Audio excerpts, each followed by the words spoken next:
Awaash Baankii Naashinaal ID wajjiniin akkamitti walitti hidhuun danda'ama.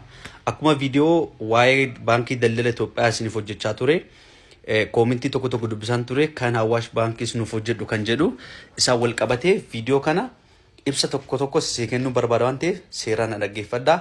Warri fooloon godhin mallattoo viidiyoo kana tuquudhaan fooloo godhaa, viidiyoo kana laayik godhaa, yeroo biraa akka fayyadamtaniif immoo feebiraayit godhaa, nama biraa akka gahu immoo riipoost godhaa. Video kana video kaleessa hojjedhe wal qabatee namoonni baay'een hin sobaa hin hojjetu yookaan immoo hannaa fi wantoonni baay'een koomentii baay'ee dubbisaan ture waan ta'eef kuni baankii walumaa galatti baankii hundumtuu dirqama waan akkasii gochuu waan qabaniif. Kana jechuun naashinaal ID'n keessan baankii wajjin walitti hin hidhamne ta'e taanaan aksesii kamiyyuu argachuu hin dandeessan. Yeroodhaan booda maallaqa keessa withdraw ta'ee deposit gochuu hin dandeessan. Kana immoo baankii baankii hundumaafiyyuu dirqama ta'ee waan kenname yookaan immoo naashinaal baankiin baankota hundumaafiyyuu kana dirqama godhee jala muree waan baaseef. Kanaaf baankiin hundumtuu miseejii isin erganii jiru waan ta'eef yoo barbaadan miseejii keessan baankii isin ergamerraa keessa isintanii ilaaluu dandeessan. So kuni ibsa waliigalaati akka itti fayyadamtaniif jechuudha. Kanaaf bifuma baankii daldala Itoophiyaatiin akkuma isin hojjedhe baankii Hawaashis sana walitti qabsiisuudhaaf jalqaba irratti wanti akkanaa kun akka isin dhufuuf liinkiin isaa baayoo koorra jira yookaan immoo akkaawuntii kana yoo gubbaa tuqxan isheeltiif kan jedhu teelegiraamii jira. Teelegiraam sararraa liinkii isinii kaa'eera.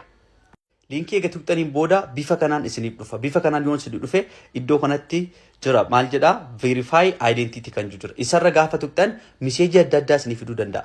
Hubachiisa. Yeroo hundumaayyuu jalqaba kana namoonni baay'een liinkii gochuudhaaf waan deemaniif sarvariin baay'ee biizii ta'a. Wantiin hin hojjetu ta'e osoo hin ta'in wanti kun hannaaf osoo hin ta'in maalidhaa fi sarvarii waan biizii ta'uuf namoonni baay'ee fayyadamaa waan jiraniif beeka. Yeroo baay'ee baankii daldala Itoophiyaatti namoonni baay'een karaa maallaqaa akka hatamtan namoonni baay'een akka miidhama akkasii qaban beeka. Kanaaf hattuu maal jechuun akkasii kana baay'ate. Garuu nama biraa wajjin wanti walitti isin qunnamsu tokko hin jiru. Akkaawuntii keessa bilbila keessan qofaa galchitan wanti nama biraa wajjin walitti isin tokko hin jiru waan ta'eef. Kanaaf miseejiin akkasii yoo tarii miseejiin akkasii yoo isiniif dhufe sarvariin biizii waan ta'eef suuta jira irra deebi'aa ta'u yaalaa isin jechaa jira waan ta'eef hin hojjetu jechuu osoo hin ta'in miseejiin akkasii isiniif dhufuu danda'a gaafa yaaltan. Gaafa yaaltan miseejii akkasii isiniif dhufe ta'e taananii namoonni baay'ee waan yaalaa jiraniif sarvariin biizii gatii ta'eef xiqqoo turaa ta'u irra deebi'aa yaalaa jechuudha. Malee rakkina biraan qabu. Baay'inaan baankii daldala Itoophiyaa halkan keessa namoonni baay'een akka hojjechaa fi ture natti himanii jiru. Kanaaf isinis yeroo firii ta'utti tarii galgala fa'aa irra deebitanii shaakaluu dandeessu.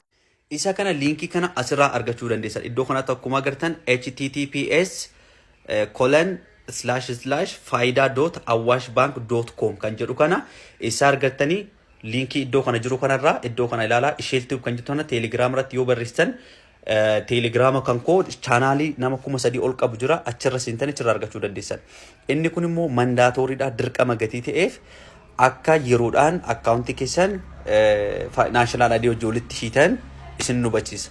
Irra deebiidhaan yeroo dhumarrattis akkaawuntii kana wantoota kana fakkaatan afaan Oromootiin akka isinii galuu fi akka isinitti mijatutti teekinooloojii fi oduu adda addaa wal qabatee argachuu yoo barbaadan akkaawuntii koo kana fooloo gochuun dagatina. Akka akkaawuntiin koo vaayiraal na ba'uuf riipoost naa godha. Yoo xiqqaate yeroo 5 riipoost naa godha na gargaara. Yeroo gaarii.